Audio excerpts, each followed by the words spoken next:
Bom, boa noite a todos. Vamos começar hoje mais um Uro-Onco em Debate. Hoje nós vamos falar um pouquinho sobre os highlights aí, as novidades do Congresso Europeu de Oncologia Clínica. A Silvana do Vale, eu já aproveito para dar boa noite para ela, agradecer a participação dela. Vai ter também uma apresentação bem breve aí da ASTRO com o Bernardo, algumas coisas novas em radioterapia, acho que da ASTRO, não, da própria ESMO, né, e alguma coisa de radioterapia e em uro-oncologia e com certeza vai engrandecer também a discussão. Tem algumas coisas interessantes aí que talvez mudem a prática, talvez não do urologista, mas com certeza da uro-oncologia, mas da oncologia clínica. Como o nosso novo layout aqui com esse Zoom, ele permite uma maior interatividade, acho que dá um clima mais próximo, né? Então, aqueles que tiverem perguntas, fiquem à vontade para mandar aqui no chat, para fazer a pergunta direto ao vivo, acho que é bem legal essa oportunidade. Então, novamente, eu agradeço a participação de todos, agradeço a Silvana, o Bernardo, parceiros aqui de longa data nessa empreitada. Eu gostaria de agradecer também aos nossos apoiadores, aqueles que permitem que a gente faça essa nossa reunião mensal, né? As telas, a Bayer, a Ipsen, a MSD e a AstraZeneca. Então a gente começa com a doutora Silvana, que todos já conhecem, oncologista clínica, teve lá Onde foi o congresso, Silvana? Madrid. Madrid, estava lá em Madrid, estava na Espanha passeando, mas muito mais do que passeando, aprendendo e trazendo os conhecimentos lá do Congresso Europeu de Urologia, de Oncologia Clínica, e com algumas novidades realmente muito, muito, muito importantes aí, né, para a gente, que talvez mude a prática de tratamento dos nossos pacientes. Então, Silvana, Boa muito noite. bem-vinda, sua palavra, Obrigada, muito obrigado. Cláudio. Boa noite a todos. Boa noite, Bernardo. Nossos colegas, eu vou compartilhar minha tela.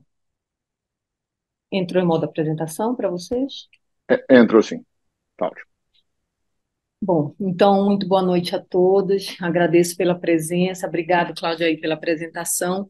Então, como o Cláudio falou, a gente vai falar dos highlights, né, de alguns estudos que eu separei para a gente conversar hoje à noite. Essa ESMO foi uma ESMO, assim, muito importante aí para o tratamento de alguns tumores urológicos, né, pulmão também, mas o nosso foco aqui é uro. E então eu trouxe alguns desses principais estudos para a gente conversar hoje. Então, essa é a nossa agenda. Eu vou falar de dois tumores uroteliais e um tumor de próstata, né, de dois trabalhos de tumores uroteliais e um trabalho em câncer de próstata, que foram tema de sessão presidencial da ESMO. E vamos falar também de um estudo em câncer renal que a gente vinha esperando bastante, também o Leite-Spark 005. Então, eu vou começar pelo Keynote, pelo EV302, né, um estudo que foi aplaudido de pé na sessão plenária, na sessão presidencial da ESMO. Foi assim, bem emocionante, até o primeiro autor do estudo, né, que foi o Thomas Poulos, que apresentou, eu achei que ele ficou até emocionado durante a apresentação, porque realmente tamanho impacto, né, eu acho que traz esse estudo para a vida dos pacientes. Então, é um estudo de fase 3, randomizado, um estudo que avaliou a combinação do enfortumab e vedotina combinado com pembrolizumab, né? O enfortumab a gente lembra que é aquele combinado, né, anticorpo droga, que, né, uma tecnologia nova, né, uma tecnologia que chegou há bem pouco tempo aí, e que eu acho que, né, realmente, ao mesmo tempo que ela revoluciona, ela traz aí um desafio para o oncologista, que é lidar com um perfil diferente de eventos adversos. Mas aí, então, esse estudo, ele avaliou a combinação do enfortumab com o pembrolizumab versus quimioterapia, né, que é o tratamento padrão até então, né, a quimioterapia baseada em platina, como primeira linha para esses pacientes platina, né, que são platina elegíveis. Então, lembrando que aqui todos os pacientes no EV302 eram platina elegíveis. Então, os critérios de inclusão para esse estudo eram pacientes previamente tratados, né, primeira linha de tratamento, que fossem elegíveis para platina, obviamente enfortumab e pembrolizumab, né, que fossem PD-1 ou PDL1 naive, né, eles não podiam ter recebido nenhuma linha anterior de imunoterapia, uma taxa de filtração glomerular acima de 30 ml minuto, um ECOG pelo menos de 2.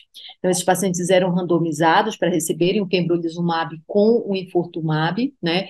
E aqui, um dado interessante é que, bom, os pacientes recebiam um enfortumab até a progressão, tá? E o pembrolizumab fazia um por até 2 anos, sendo que a dose do enfortumab aqui era diferente. Quando a gente faz o enfortumab monoterapia, você faz D1, D8 e D15. Aqui era D1 e D8, tá? Versus a quimioterapia padrão, que é terapia baseada em platina. Se fosse cisplatina, fosse carboplatina, com a gencitabina por um número máximo aí de 6 ciclos, que é o que a gente costuma fazer realmente para esses pacientes. Então, o endpoint primário era sobrevida livre de progressão e sobrevida global, os endpoints secundários, taxa de resposta e segurança.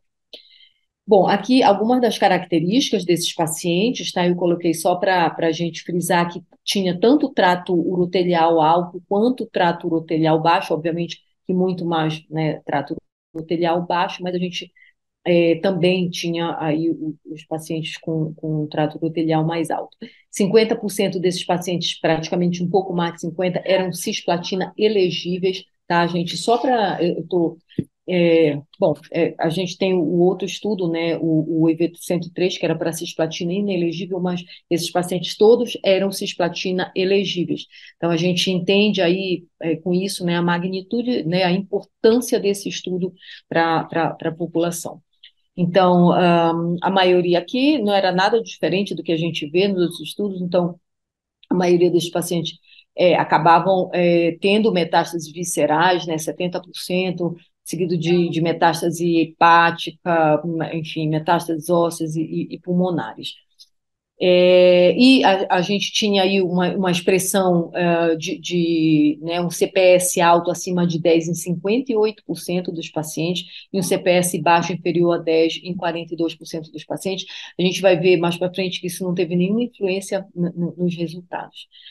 Bom, então, o que esse estudo mostrou, né? Por que ele foi aplaudido de pé numa sessão presidencial na ESMO?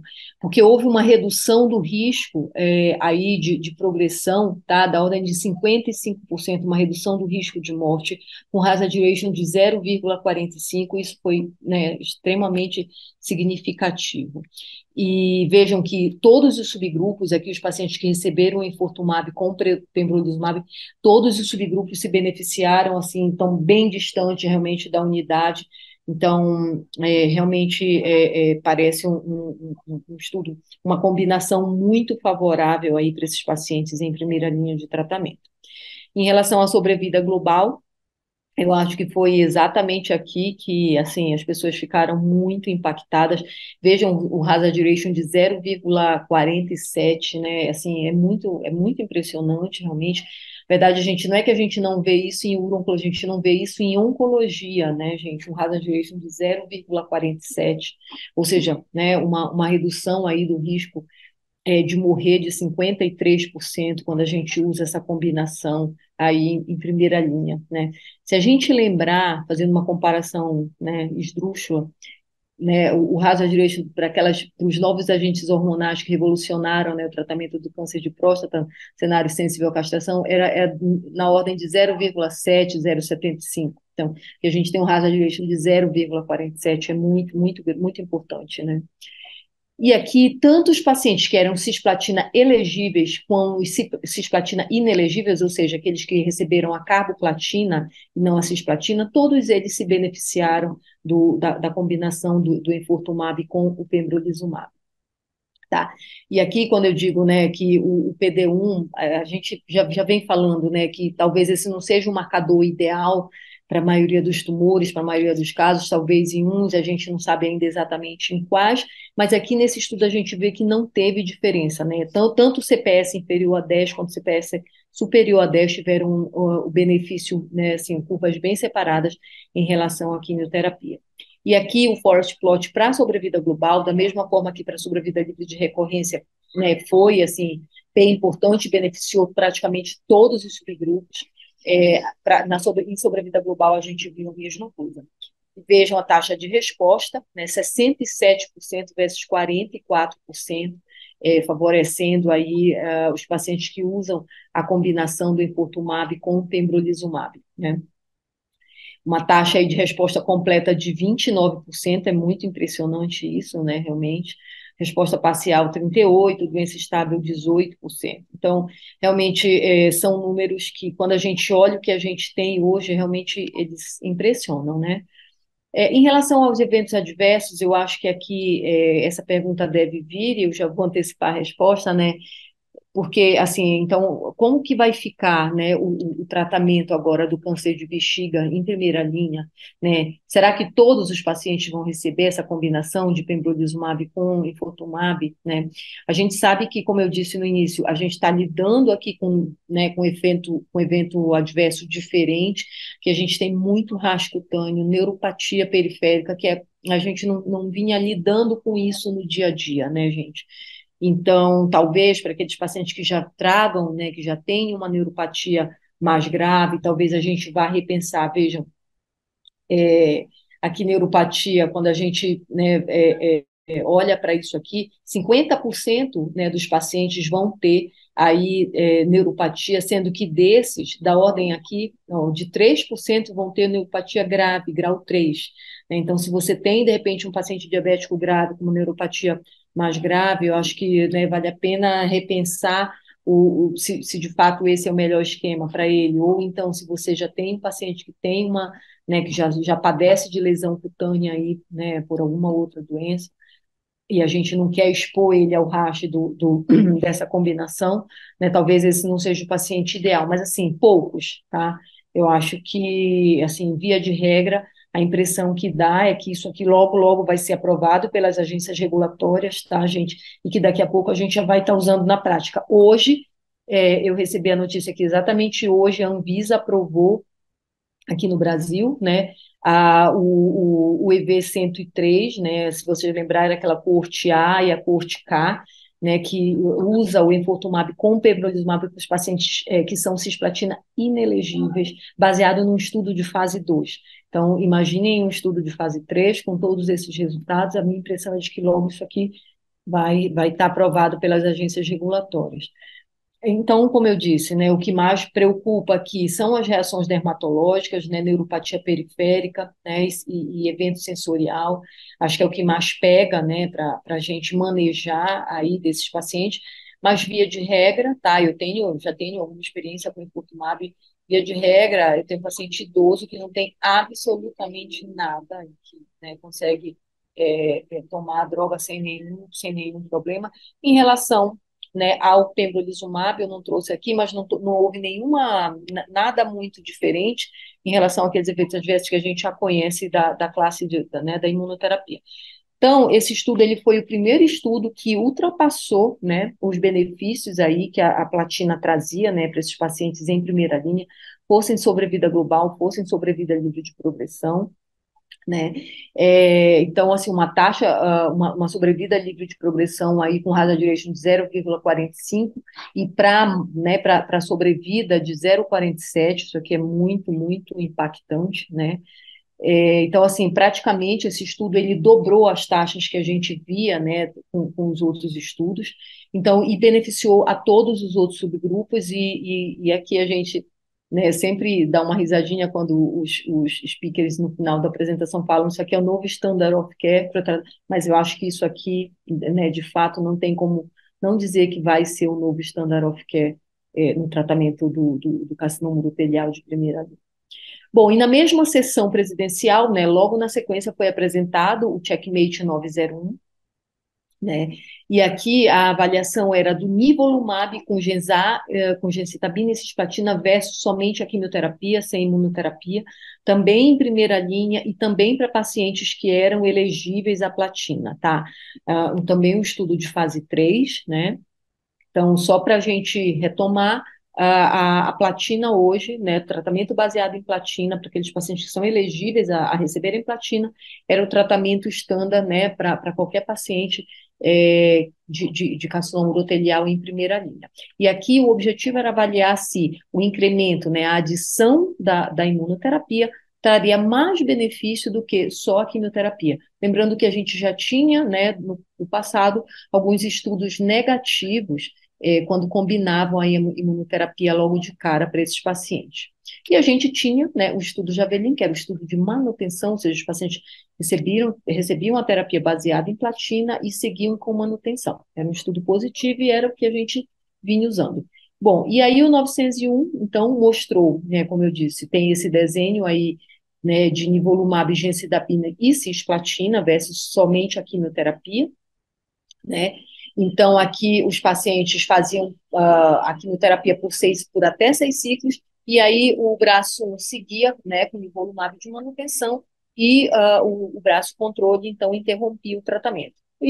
Os critérios de inclusão eram muito semelhantes aos anteriores, né? Então, pacientes virgens de tratamento, pacientes que não tiveram, não tinham recebido,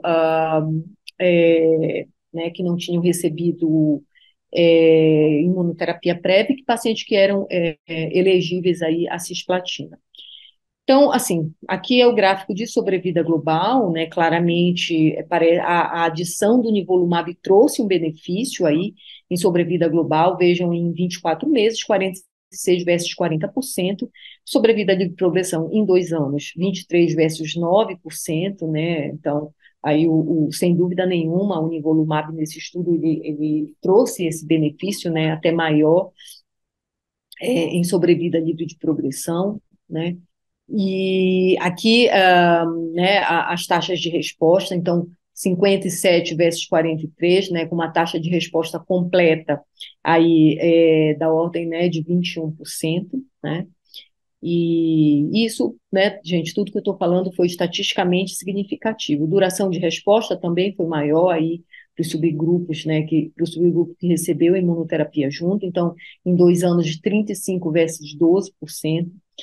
E, bom, aqui em relação à segurança, né, os eventos adversos, nada diferente também daquilo que a gente já conhece do uso da imunoterapia e que a gente já conhece do uso da quimioterapia, tá? Então, a gente tem principalmente, né, anemia por conta do uso da platina, a gente tem náusea, tem neutropenia, né, enfim. Então, nada diferente daquilo que a gente já conhecia. Qualidade de vida, vejam que as curvas são praticamente superponíveis, né, o que significa que o nivolumab não trouxe né, um decréscimo, uma redução aí de qualidade de vida para esses pacientes. Bom, então, um estudo que demonstrou e que isso foi né, significativamente estatístico, né, melhora, né, em sobrevida, em sobrevida de recorrência, né, daqueles pacientes que usaram aí a imunoterapia, né, versus associado à quimio versus somente a quimioterapia, né? Então, a taxa de resposta também foi melhorada aí com a adição da imunoterapia, né? Então, e a taxa de resposta, né, praticamente dobrou de 21 para ir para 12 por cento, né? E duração de resposta também foi melhorada. Então, a adição do nivolumab, assim, tem, claro, a adição da toxicidade da imunoterapia que a gente já conhece, mas não foi nada que tivesse comprometendo aí a qualidade de vida desses pacientes, a qualidade de vida foi mantida.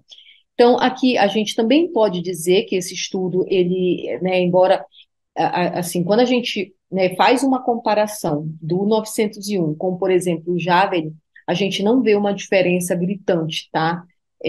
Os números são bastante semelhantes, então a gente pode sim dizer que esse estudo, ele, né, trouxe algum benefício para os pacientes, né, da associação da imunoterapia em primeira linha com a quimioterapia. Porém, isso não foi tão diferente né, da manutenção, daquilo que a gente já tinha, né, em primeira linha. E aí, o melhor de tudo foi quando a Andrea Polo, né, que foi a comentarista desses dois estudos, entrou, né, para comentar, e ela fez umas análises assim brilhantes, né, muito interessantes. Recomendo depois que assistam a aula dela, porque assim foi muito legal. E então ela trouxe, né, em perspectiva os dois estudos, colocou em perspectiva os dois estudos, tanto o EV302 quanto o Checkmate 901, tinham acabado de ser apresentados. Assim, muito engraçado, né, a empolgação das pessoas, porque tinham acabado de aplaudir de pé o 302, né, e aí entrou o autor do, coitado, do 900, eu fiquei com dó dele, porque as pessoas, né, ficaram quase que não aplaudiram, tamanho, né, como eu já falei várias vezes, assim, o benefício que a gente tinha visto no primeiro estudo, e aí quando a gente lembrava do dado e comparava, né, fazia uma comparação indireta, que é impossível não fazer, a gente vai fazer, aí a gente lembrava que não tinha tanta diferença, né, para o Javelin. Então, vejam aqui, 67%, né, de taxa de resposta versus 57%, né, então, realmente tem uma diferença. E aqui são as comparações com os outros estudos, né, que a gente já tinha, o Invigor, o Keynote 361, né, em relação né, às taxas de resposta. Vejam que realmente o 302 ele lidera aqui né, esse gráfico, assim, tá bem, né, à frente em taxa de resposta. Assim, quando a gente olha, né, para a sobrevida global, para o hazard ratio, para a redução de morte, né, para a redução do risco de morte desses pacientes, realmente é um impacto grande, a gente se impressiona, né, e a gente vê né, realmente é muito, muito, muito legal, assim, a gente acompanhar, né, as novas evoluções aí da oncologia, porque ó, realmente eu confesso a vocês que há tempos eu não via isso em oncologia. Bom, mas aqui, então, a taxa de resposta, né, da ordem de 68%, né, versus 44% do braço controle, né, uma diferença muito grande, e beneficiando aí tanto em sobrevida livre de progressão quanto em sobrevida global, praticamente todos aqueles subgrupos analisados, independente se tinham metástases hepáticas, independente do CPS, né, independente se esses pacientes usaram, que tipo de platina usaram, se foi cisplatina ou se foi carboplatina, e isso a gente deve ao sinergismo dessa combinação, né, do enfortumab com o pembrolizumab. Então, sem dúvida nenhuma, né, ela terminou a apresentação dela dizendo que, de fato, a primeira linha de enfortumab vedotin com o pembrolizumab chegou para ficar, é o novo standard of care, né, aí para o tratamento do carcinoma uroterial, né, pós-ESMO de 2023, a grande discussão que fica, né, pessoal, e aqui é uma discussão de médico, e a gente pode falar sobre isso, em relação a custo, né? Uma outra coisa que me chamou muito a atenção nessa ESMO, que ninguém falou sobre isso, né? Assim, a gente vai vendo, é claro, né, uma combinação como essa, eu acho que não tem como não ser aprovada pelas agências regulatórias, mas como é que isso vai chegar, né? Assim, alguém vai, né, tentar discutir custo, né, com essas empresas, porque realmente o custo disso aqui é muito elevado. Então, a gente pode discutir isso no final da apresentação. Bom, um outro estudo que também foi sessão presidencial foi o PSMA-4, né, um estudo que também vinha sendo aguardado, ele avaliou, é um fase 3, tá, pessoal, que ele avaliou aqui o lutécio, PSMA, né, com aqueles pacientes que eram taxano naive, né, nunca tinham recebido taxano, né, para aqueles pacientes, e isso foi em primeira linha para os pacientes com câncer de próstata metastáticos e resistentes à castração.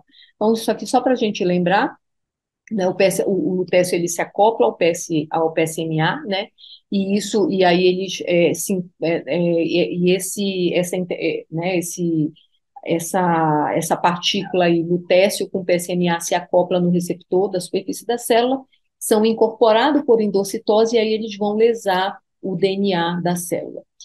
Bom, o desenho do estudo, então, como eu disse, né, eram para pacientes que tinham progredido aí a uma terapia prévia para câncer de próstata metastático, né, então, eles eram resistentes à castração, mas era a primeira linha, né, então, os pacientes tinham que ter pelo menos uma lesão vista pelo PSMA, né, e eles tinham que ter progredido a uma linha prévia de um novo agente hormonal, tá?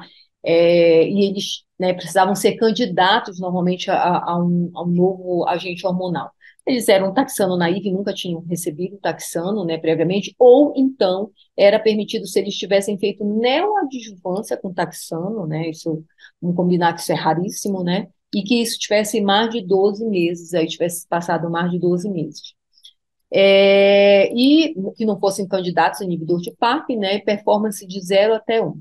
Então, eles eram randomizados para receberem o teste PSMA versus um novo agente hormonal que eles não tivessem recebido lá na primeira linha. Bom, de cara, né, gente, a gente vê que, assim, uma das críticas desse estudo é o braço controle, né, quer dizer, o paciente recebeu um novo agente hormonal e aí ele vai receber de novo um novo agente hormonal como braço controle, né? Então, essa foi uma crítica desse estudo, né? Mas, enfim, o endpoint primário era sobrevida livre de progressão radiográfica, tá? Então, eram aqui 230 pacientes em cada braço, né?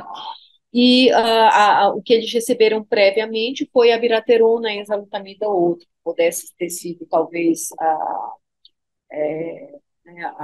apalutamida, por exemplo.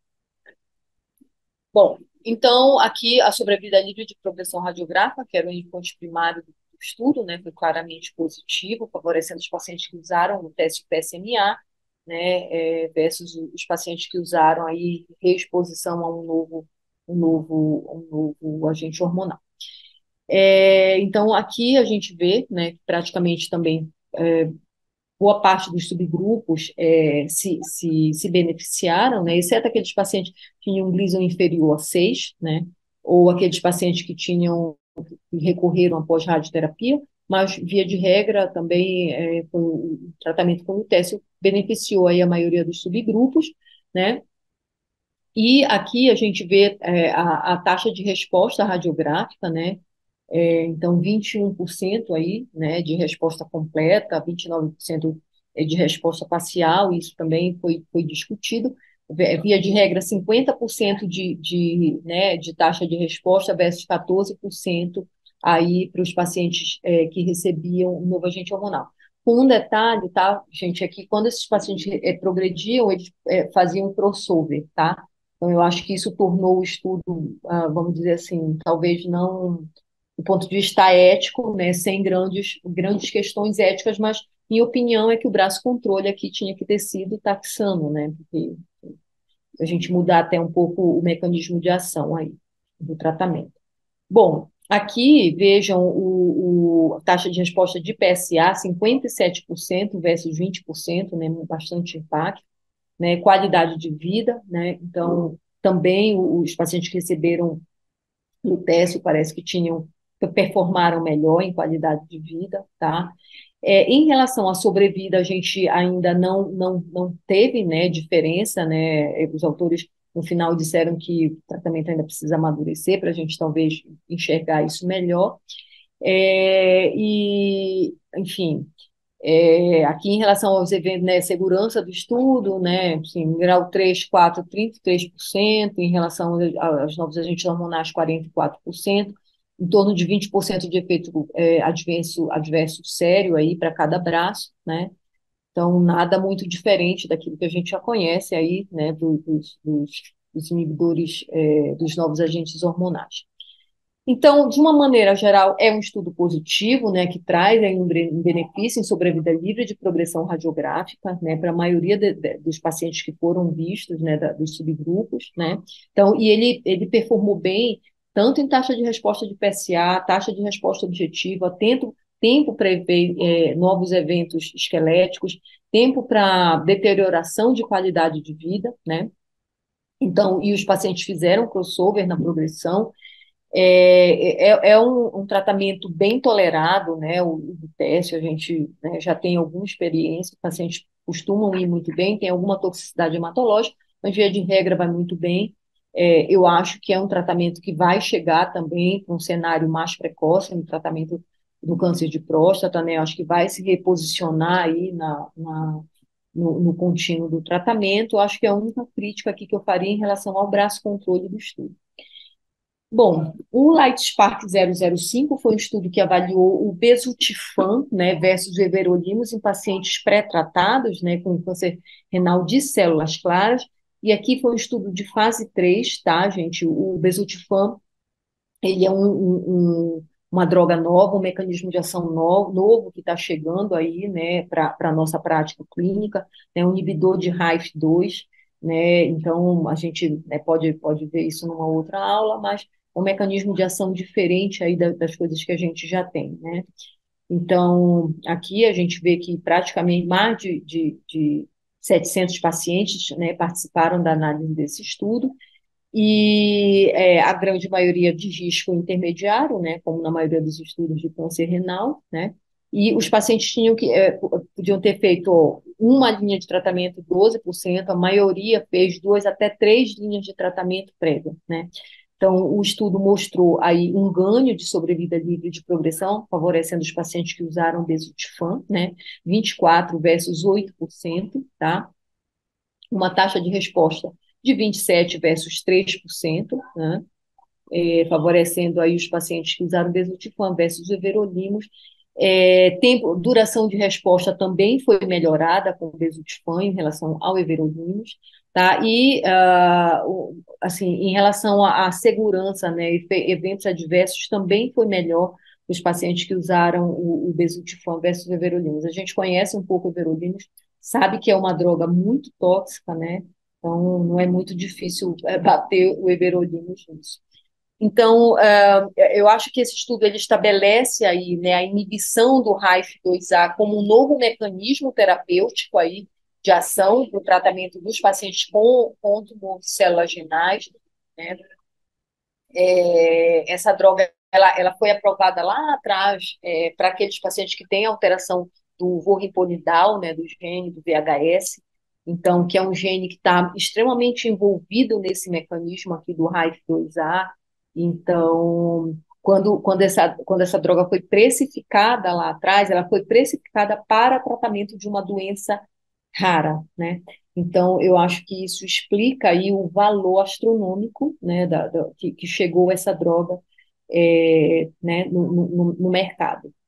Enfim, então, traz aí, né, estatisticamente, uma melhora de sobrevida livre de progressão e taxa de resposta versus o everolimus, né?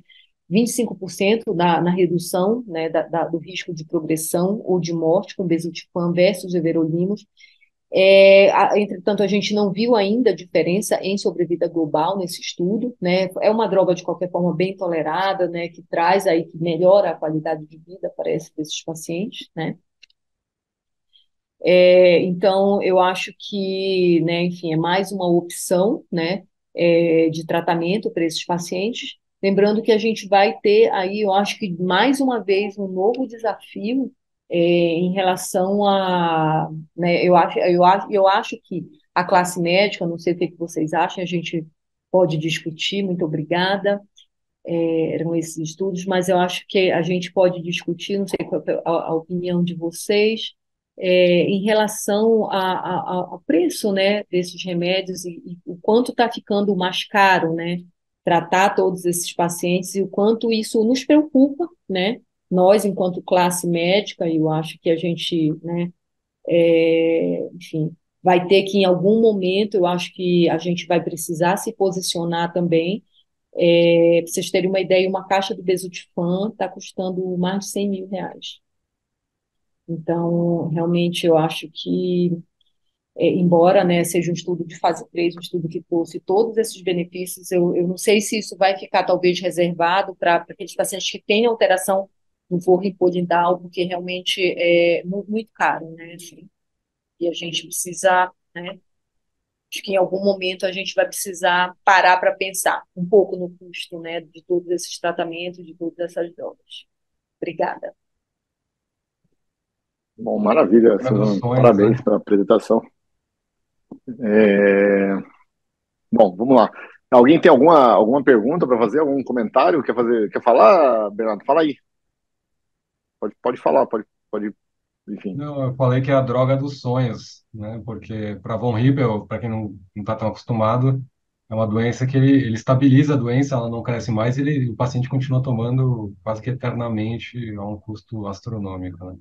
E agora eles Do sonho para puxaram, o dono do laboratório, né? é Mas, óbvio, assim, eu acho que se o paciente tem a mutação do VHS, né, não tem jeito, é doença rara e ele vai ter que usar. Agora, Alzheimer's, não sei, eu acho que a o gente benefício é vai. pequeno. Oi? O benefício existe, mas não foi gigantesco, né? Eu acho, Mas também exato, não é tem outra isso. opção nesse cenário. Exato. É assim, a gente tem o cabozantinib, Ah, aí que já é caríssimo, né? 40 mil, 30 e tantos mil, uma caixa, assim, eu já acho caríssimo, mas eu acho que, assim, a gente vai precisar repensar as coisas, né? Porque muito caro, né? A gente estava falando sobre isso antes da gente começar a apresentação. é. Realmente o custo da oncologia e do tratamento oncológico hoje no mundo ele vai ter que ser discutido de uma forma geral da medicina, né? Os medicamentos, Sim. enfim, os estudos, É exato, Cláudia. A oncologia não é o né, único vilão, né? A gente tem ortopedia, é, é, tem diagnóstico, né? cirurgia, Enfim. diagnóstico, tudo, mas eu acho que talvez, né, a saúde no Brasil vai ter que sofrer aí uma reformulação, né? No Assim, mundo, né? Acho que no mundo inteiro, né? Vai ter que formar. mas Cláudio, não. O Brasil é um paraíso. Gente, assim, as pessoas estão. Tem um monte de gente que eu conheço está doente, adoece lá na Suécia, né? Corre para São Paulo para fazer check-up, né? Corre, Assim, entendeu? Então, assim, eu acho que é um negócio que, num momento que talvez não esteja tão distante, a gente vai precisar acontecer uma reformulação, porque os convênios vão quebrar. bom, mas a discussão não é econômica, porque senão a gente não vai terminar É, aqui o nosso discussão. Eu é. queria saber sobre os primeiros estudos sobre bexiga, que realmente me interessa mais.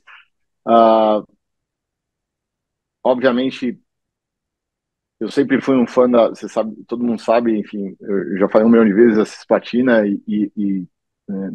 especificamente a cisplatina, eu sempre achei que era uma droga que era quase que imbatível em tumor urotelial. E hoje, Todo quer dizer, mundo. hoje não, mas enfim, agora saiu um estudo que bateu a cisplatina, né? Quer dizer, a cisplatina ficou para trás. Tudo bem, era cisplatina ou carboplatina, mas o fato é que quando a gente pega as curvas aí e foi feito isso lá na ESMO, né? Você compara os dois estudos, né? O do NIVO e o do EV, a resposta é diferente, né? Um era inelegível a cisplatina, era elegível, somente elegível a cisplatina, e o outro era global.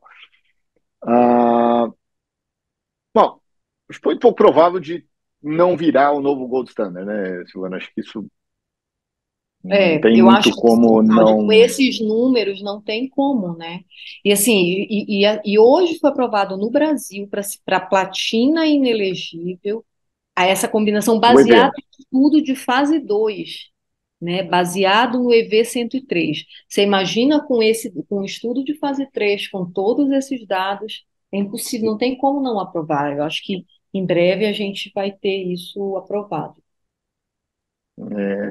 O que é ótimo, na verdade, porque quando a gente pega, eu acho que o mais, talvez, o hazard ratio até é importante, claro, mas o que me chamou a atenção foi quando você pega a mediana de sobrevida, né, 16 meses, que já foi longa no estudo, é verdade, se você comparar com o nível que foi 13 meses, que é mais próximo da realidade, embora seja a primeira linha, 16 meses está mais ok, e o outro 31 meses, né, a gente está falando de doença metastática, né, quer dizer, é uma doença grave e o cara está vivendo 2 anos e meio, né, 2 anos, né? 2 anos e meio, é uma revolução, né, É, em tumor urotelial, né, a gente sempre sem falava, não, dúvida. esse paciente não vive um ano, né, sempre foi esse, então realmente é impressionante o resultado. E você já teve algum paciente que você deu EV, não? Sim, sim. Eu já usei em 2 pacientes. Uma teve um rasgo cutâneo ruim, grave. Ela teve resposta, mas assim, ela despelou, assim, ela trocou toda a pele dela. Jura? E, e, é, Neuropatia também, eu já vi neuropatia limitante, né? Tem que parar o remédio por causa disso. e Ah, a outra não teve absolutamente nada. Ela vai lá, uma idosa, faz D1, D8, D15, teve uma ótima resposta. No primeiro restadiamento, tá ótimo. Então, assim, uma coisa que se discute, né, quer dizer, o Enfortumab, ele é direcionado à nectina 4, né, a gente tem nectina 4 no corpo inteiro. Então, é, uma outra coisa, né, dessa droga será que no futuro a gente talvez vá oferecer mais para quem tem mais nectina 4, oferecer menos né, assim, foi só uma discussão que foi levantada, mas que logo foi derrubada, porque, na verdade, é muito heterogêneo, né? Você pode ter um órgão que tem uma parte com mais nectina, uma parte com menos nectina, e ser heterogêneo, né? Mas, enfim, Eu tive a oportunidade de questão de- operar, né, um paciente do Volga e que está no grupo que recebeu EV mais Durval mais Temer, né? E teve resposta completa, impressionante. PT zero na cistectomia. E não sentiu nada, mas ele foi um paciente só, então não dá para dizer muita você coisa. viu, 29% de resposta completa é muito alto, é muito É, importante. que é muito próximo, que assim, é melhor, enfim, em termos você mostrou lá, né? Melhor que essas platinas, enfim. Realmente é impressionante, né? Hoje até me perguntam, porque como o Volga, por exemplo, que é o estudo que a gente tem aberto lá no Oswaldo e tem no ICESP, ele é um estudo teoricamente para inelegíveis à cisplatina ou pacientes que não queiram fazer. Agora eles mudaram, né, o protocolo para pacientes que não queiram receber cisplatina. Aí até um colega vem me perguntar, pô, Claudio, ele não tem condição, tem um convênio ruim, você acha que dá para colocar lá? Mas ele função renal normal, enfim, não tem cardiopatia, não tem problema, né? Nenhum outro problema que impeça ele de tomar cisplatina. Teoricamente, o gold standard para ele é cisplatina. É claro que assim, o cenário aqui é outro que você apresentou, mas hoje eu já fico pensando se esse cara não merecesse receber EV mais uma imunoterapia até para neoadjuvância, que provavelmente, pelo jeito, as coisas caminham para ser também um sucesso. Mas, enfim, isso é uma outra Sim, discussão. sim, eu Agora, acho que sim. o nível não foi assim brilhante, né? O Eu nível acho que MAGA, não né? emplaca, não, Cláudio. Eu acho que, assim, principalmente quando a gente lembra do Javelin, né, que faz a platina com o Gensar seguido de manutenção, os números são bem parecidos. Eu acho que daí você já testa o paciente que, de fato, né, que deve receber aí manutenção, diminui toxicidade, diminui custo, eu acho. Sil, eu assisti, né, essas apresentações. Agora tá na modinha esses aplausos de pé, né? No ano passado era da mama, cada vez. Na modinha o quê? Desculpa, Bia, não Fica entendi. batendo palma para esses estudos com resultados Ah, super sim, bons, né? sim. É, Mas não foram todos, né? não, não. Você viu que É o que eu EV lembrei da foi mama. aplaudido o segundo. Eu fiquei Não, com dó dele. eu também fiquei. Agora, as discussões que eu vi maiores, assim, que o pessoal ficou argumentando primeiro, por que que o mecanismo do sinergismo, né? Por que que foi tão melhor do que imunoisolada que ninguém sabe explicar, né? Assim, pelo menos não conseguiram explicar tão bem por que que o sinergismo foi tão melhor do que imunoisolada, que a gente sabe que não tinha lá resultados brilhantes, né? E a segunda que eu vi muito discutirem é se é para todo mundo e se Sim. quando falhar, o que você vai fazer? Não sei se você já tem uma resposta para isso, mas a segunda linha agora ficou complexa, né? Porque eles estão queimando tudo logo na largada, né? Você chegou a ver Mas mais? cisplatina, pô.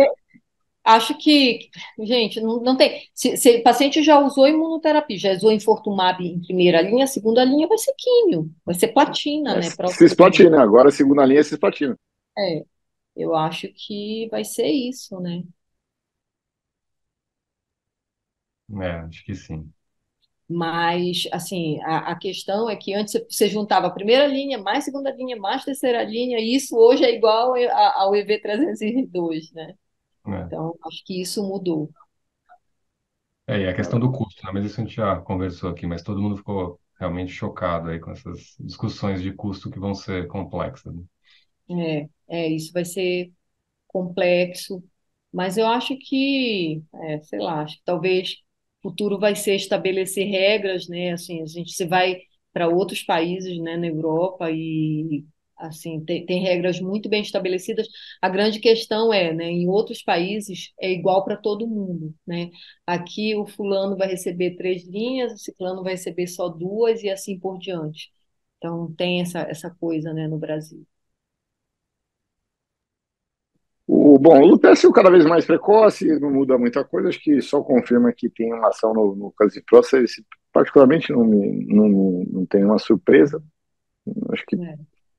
é só vir mais precoce mesmo, e o Bezotiform eu também não tem acho que é interessante o mecanismo de ação, né, e é uma nova linha aí, eventualmente, provavelmente imagino que tirando a questão do custo, ele deve vir associado com outras outras drogas aí, como foram todas as Sim, drogas até hoje. sim, já tem estudo dele com o cabozantinib, ele já tá vindo em combinação com outras drogas. Inclusive, em- foi apresentado um estudo do bezutifan com o cabo, né? A gente tem um estudo aberto no centro, no COI, né, do bezutifan, combinado. deve sair alguma coisa, né, É, a em gente breve. tem, a gente tem bezutifan com memba versus cabozantinib. Legal. Então, acho que daqui a pouco deve sair aí o resultado de algum fase 3. Legal, maravilha. Bom, parabéns, Silvana. Realmente, esse do EV, do enfortumab vedotin, e em combinação com a imunoterapia com pembro, foi a grande vedete aí, pelo menos para a Sim, uro-oncologia. sim. Ah, acho que a gente já pode passar para o Bernardo, né, Bernardo, que senão vai ficar Então, muito em cima. Uma Obrigado, outra. Sil. Obrigada, Pode Cláudio. falar. Uma outra coisa, um outro estudo que eu não trouxe, né, por interesse do nosso tempo de ter trazido, eles apresentaram mais uma combinação para o câncer renal, primeira linha, tá? Agora com imunoterapia, topar alguma coisa, um imunoterápico chinês, combinado com axitinib. Para a China é ótimo, né? Porque para a China ele não É mais barato. muito mais barato, mas assim, eu acho que é isso, talvez essas soluções vão acabar chegando, né? Se o preço dessa droga, né, for mais barato, por que não, né? Enfim, são soluções aí que talvez sirvam para o mundo, né? e agora? Ficou? Agora sim. Tá. Então eu trouxe principalmente pós-astro, né? Na ESMO até teve a apresentação do Radicals, né? Aquela parte de adjuvância versus salvamento precoce, mas não teve nenhuma novidade, foi muito mais do mesmo. Eu acabei nem colocando para deixar coisas mais interessantes. Então eu peguei mais da Astro, né? Que foi o Congresso Americano de Radioterapia, que foi 10 dias antes aí da ESMO. Então a gente aproveitou e juntou os dois para atualizar todo mundo.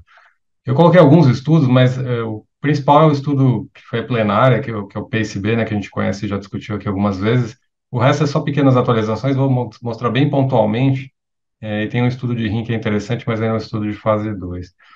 Então, o PACE-B, né, aquele estudo famoso PACE, né, onde estão avaliando três braços principais, mas esse é o PACE-B, que é uma avaliação de dois braços de radioterapia convencional hipofracionada versus radioterapia com técnica de SBRT para doença basicamente de risco intermediário, né? Só para lembrar, o PACE, ele tem três braços. O A, que a gente viu a apresentação no começo do ano, até discutimos, que comparou cirurgia versus SBRT, muito melhor SBRT, só para irritar o Cláudio. Mas é pacientes de baixo intermediário, risco intermediário, né? E os que não vão para a cirurgia, e aí pode ser porque o paciente não quis ou porque não tinha condições cirúrgicas, eles randomizaram no PSB para rádio hipofracionada na maioria das vezes, né? 62 em 20, ou SBRT em 5 frações, com essa dose aqui de 36,25. E ainda tem o PSC, que eles estão andando, então vai demorar um pouco mais, que está randomizando para uma doença já de mais alto risco, com 6 meses de bloqueio, a rádio hipofracionada versus SBRT, isso mais para frente vai ser interessante de ver também. Aqui só o esquema, né, que eu já falei, basicamente eram pacientes de risco intermediário, e esses dois braços aqui de radioterapia, e o endpoint primário era falha bioquímica ou falha clínica, e o segundo sobrevida, né? Então, só para mostrar aqui, ó, hoje em dia a gente tenta evitar, né, estudos com muito baixo risco, os pacientes normalmente vão para vigilância, então eles conseguiram pelo menos manter os pacientes aí com 90% de risco intermediário, que mostra uma relevância um pouco maior para o estudo, que é o que a gente vai acabar usando na prática clínica, né?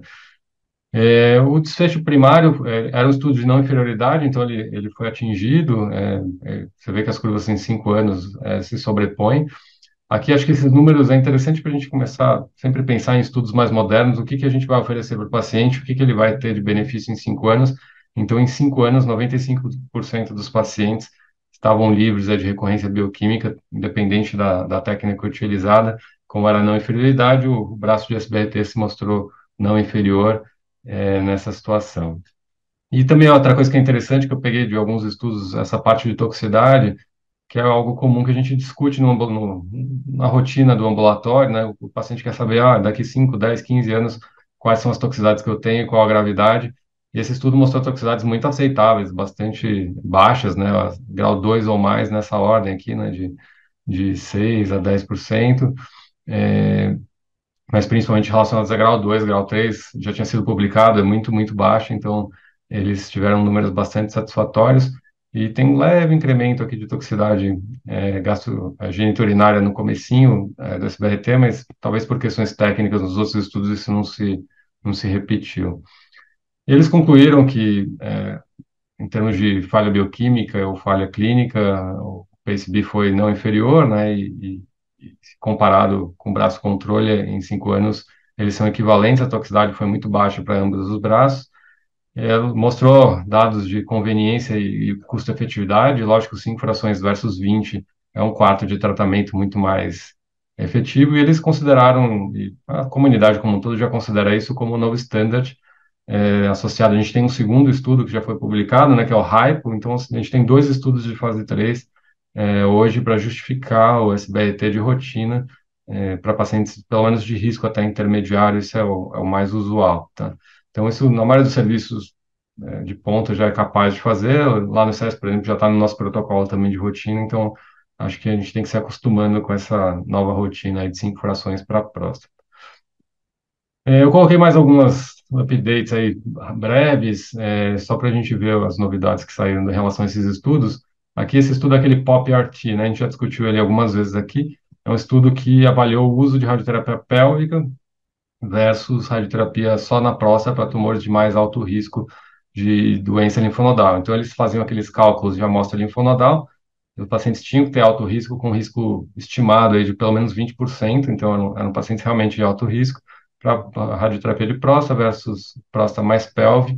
E eles já apresentaram, já publicaram, na verdade, esses dados de ganho, principalmente de sobrevida livre de falha bioquímica, disease-free survival e também metástase-free survival, só não teve diferença em sobrevida pelo menos em 5 anos, isso continua andando. E o que eles trouxeram dados de toxicidade, agora um pouco mais tardios, que eu acho bastante interessante para a gente no dia a dia discutir se, uma das coisas que a gente acaba discutindo é se a gente deve incrementar com pelve ou sem pelve, e qual a toxicidade que a gente vê em relação a isso. No estudo, não foi significativo, mas eles veem um incremento em grau 2 apenas, né, que é aquele que a gente medica, mas não tem nenhuma complicação maior, em torno de 10% não significativo. E grau 3, né, que seriam toxicidades mais relevantes, na ordem aqui de 5%, bastante aceitável. São poucos tratamentos que a gente faz na rotina que tem 5% de complicações mais graves. Em termos de questionário de qualidade de vida, eles aplicaram aí para a grande maioria dos pacientes e não teve nenhuma diferença em qualidade de vida, tanto para os pacientes que tiveram mais toxicidade ou menos, ou comparando pelve e não pelve. Então, é só para trazer esses números aí, 5% de toxicidade de grau 3, para você acrescentar pelve, mas sem pelve também esse número foi igual, a gente tem um discreto incremento mais aceitável de toxicidade. Só para pular um pouquinho, parar um pouco a próxima, deixar para o final o resto, esse estudo é um estudo do grupo lá australiano TROG, é um estudo de fase 2, multicêntrico, talvez o primeiro estudo multicêntrico nessa linha de terapia ablativa para câncer renal, mas ainda é um estudo de fase 2, os estudos de fase 3 estão começando a sair agora. É um estudo que tentava avaliar o uso de SBRT para um paciente que tinha tumor renal até 10 centímetros, sendo que a maioria tinha até 4 centímetros, você vê que é a mediana aqui. E eles fizeram 2 tipos de rádio, quando eram tumores menores que 4 centímetros, eles faziam sessão única, quando era um pouquinho maior, eles faziam 3 sessões, 42 grays em 3 sessões. Todos os pacientes tinham biópsia, então eram realmente câncer, e eram considerados inoperáveis ou de alto risco para cirurgia, e eles iam para SBRT, e tinha uma função não boa, mas tinha no mínimo uma função razoável ali renal. E a única contraindicação maior para a radioterapia era estar colado em alguma alça intestinal muito próxima, né? Você vê que a maioria dos pacientes já tinham tumores um pouco mais avançados aqui, mais da metade, então não eram, na maioria das vezes, tumores tão pequenininhos, até pelo tamanho, a mediana era bastante significativa.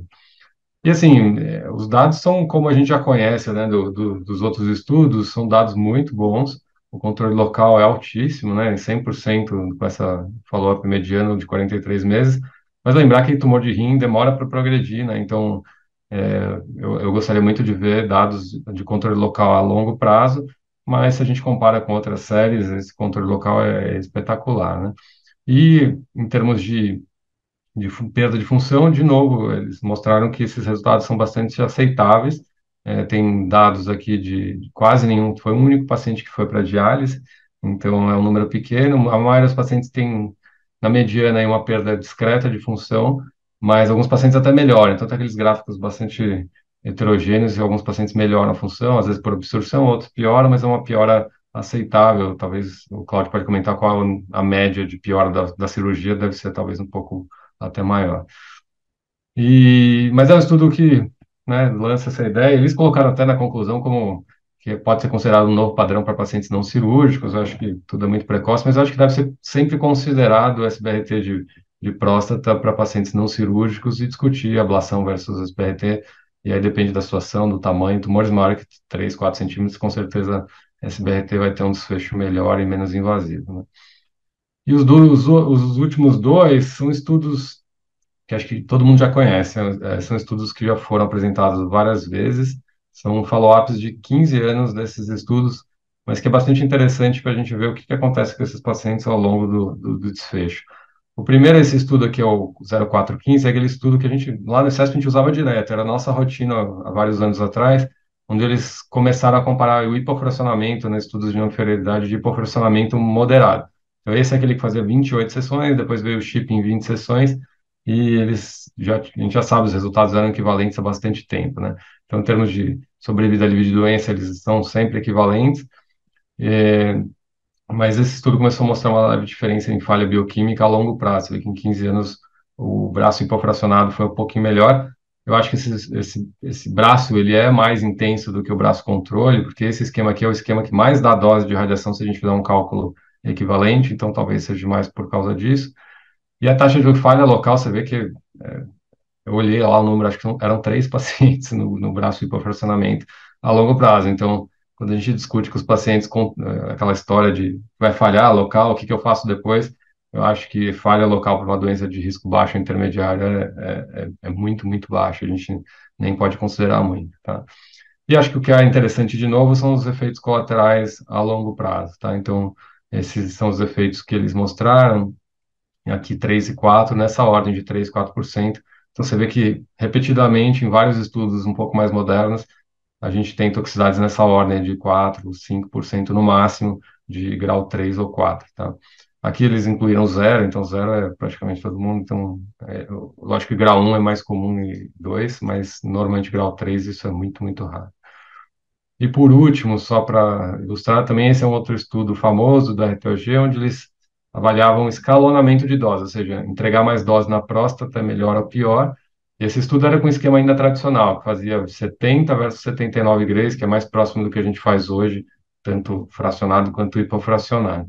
Então, é um estudo que já foi apresentado em vários congressos, já foi publicado algumas vezes, e principalmente para doença de mais melhor prognóstico, né? Pacientes de risco baixo ou intermediário.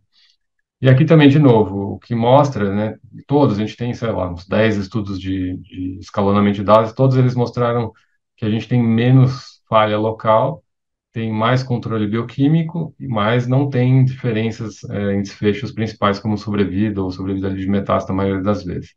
Então, no braço, principalmente de doses mais altas, né, ou mais tradicionais, você vê que a falha aqui foi na ordem de 4% em 15 anos, né? De novo, para doença inicial, a falha local não é uma preocupação. O que mudou nesse estudo dessa vez foi isso aqui. Eles fizeram várias análises de custo-efetividade, qualidade de vida em cima disso, que é tempo para falha ou de uma nova terapia, né? Você recebeu uma nova terapia, isso sim foi bastante significativo, e aí eles começaram a mostrar fraturas, uso de terapia hormonal por tempo prolongado nessa população, e mostrou que é bastante custo-efetivo, talvez você escalonar a dose de princípio e evitar esses problemas futuros para esses pacientes, porque você vai evitar que ele tenha o início de um tratamento mais precoce. Então, esse dado é novo, mais interessante. E, de novo, a toxicidade grau 3 aqui, ó, baixíssima nessa ordem aí de 3, 4%, não teve diferença significativa aí entre os grupos. Era isso que eu trouxe. Deixa eu desligar aqui. Acho que o que muda mesmo é o PCB que dá mais respaldo para fazer esse BRT de rotina, né? Ô, Bernardo, uma pergunta prática, assim. O aparelho, a qualidade do aparelho, né, assim, e isso faz diferença na hora de você estabelecer, programar um hipofracionamento, quer dizer, você diminui o tempo, você entrega mais dose, mas a qualidade do aparelho, todos os aparelhos são iguais, como é que funciona isso para vocês?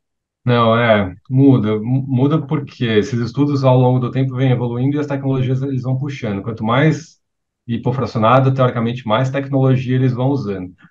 A questão é que nem sempre precisa de tudo, que às vezes nos Estados Unidos eles têm tanta coisa lá que às vezes eles usam até coisas demais que não precisam, mas os estudos vão excluindo, por exemplo, 2D, ninguém nunca mais fez nesses estudos. 3D, né, aqueles hipofracionamento moderado, uma pequena parcela ainda tinha. Agora, de SBRT é impossível você fazer SBRT com 3D, né? Então você precisa de, no mínimo, IMRT ou VMAT, né, que é aquelas técnicas de poupar mais dose nos órgãos adjacentes, e precisa de radioterapia guiada por imagem, que são aquelas ferramentas que você tem no aparelho para enxergar o que você está fazendo na hora, que seja espécie de, como se fosse uma tomografia, que seja fiduciais que você implanta na próstata, alguma, tem aqui nos Estados Unidos aqui tem mais frequente aqueles expansores que eles separam o reto da próstata, tudo isso Uhum. você pode utilizar, não precisa de tudo isso ao mesmo tempo, mas alguma ferramenta mais sofisticada de radioterapia guiada, mais BRT no mínimo, você vai ter que utilizar para fazer isso, né? E no Brasil é pouco lugar que tem disponível de Uhum. rotina, Não problema, né? né? Mas, assim, está sendo incorporado, né, cada vez mais, e isso já já vai estar na rotina de todo mundo, e as máquinas vão ter que ter, né, não vai ter jeito.